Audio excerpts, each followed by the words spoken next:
Hi guys. I wanted to connect with you after my trip. I just came back from San Diego, California, and it was an absolutely incredible trip.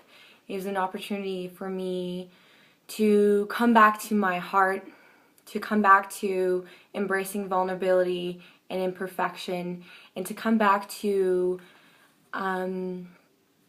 growth and expansion, and realizing that facing fear and taking risks is how we grow. And that when we embrace uncertainty, we really are embracing possibility. And this space I was in when I was away, I was able to get some sun, which was very nourishing. I'm super grateful. On a side note, I believe that we all need sun. It's a huge serotonin raiser. That serotonin is the chemical in our brain that when we have more of it, it increases our happiness and sense of well-being. And so I was able to get that support and nourishment from the sun, which I'm super grateful for. But at the same time, I was able to really realize, and when you travel, you really are facing uncertainty, especially the way I travel, staying in hostels and really being open to meeting people and stuff. And I came back to the idea that when we face our fear, when we do the thing that scares us, this is how we grow.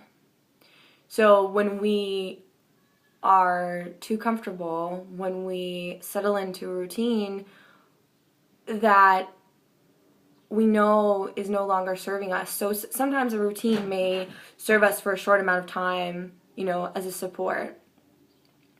But sometimes a routine is no longer serving us and we need to face some fear. So in the winter, I had a more routine, and then going on this trip, I came back to the notion of embracing uncertainty and vulnerability.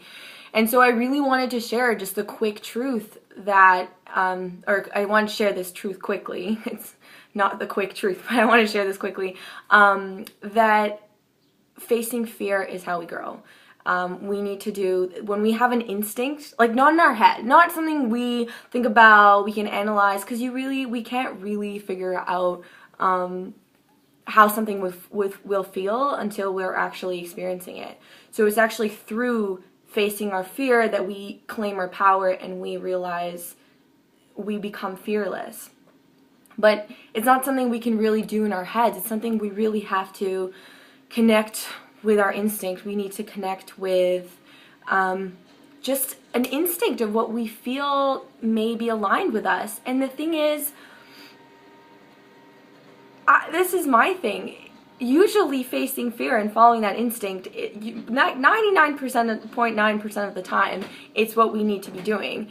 But even if we we acknowledge the perspective, like, what if it doesn't work? Like, really, so what? What's the worst that can happen? We've either invested a bit of money, invested some time or energy, but at least we have the clarity and the understanding, and we can move forward, rather than asking ourselves, what if? Like, what if that was the most amazing thing, or the most amazing relationship or job opportunity, or opportunity to travel or to move somewhere else, or any opportunity. And so I leave you with this, and it's a challenging question, because for me, I'm always asking myself, what do I really want to do? And like, this is separate from the people around you, because you love the people around you, but you know yourself the best, and you know what it is that you desire. And the people around you, assuming that they're positive, supportive people, are going to support you in doing what it is you desire, and vice versa. That's what I think are the most empowering relationships. Really asking yourself what it is you really want to do. Like, if you weren't scared, if you weren't scared of failing, what it is that you really want to do, apart from people's opinions and what their expectations and what they will think, and then go do it.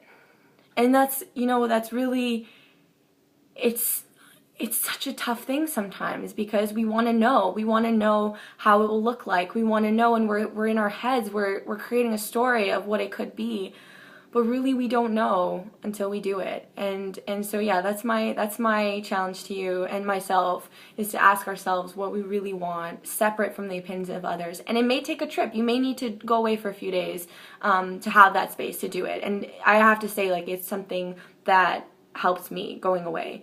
And being in an environment that I wasn't taking in other people's opinions.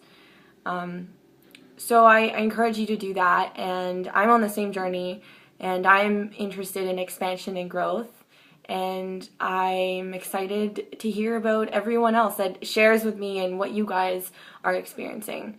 So happy summer. I'm coming back to Toronto summer, which is cool. I love to continue, like, being in San Diego in the warm weather. It's great to come back and continue the warm weather. So I hope you're enjoying this, and we will connect soon.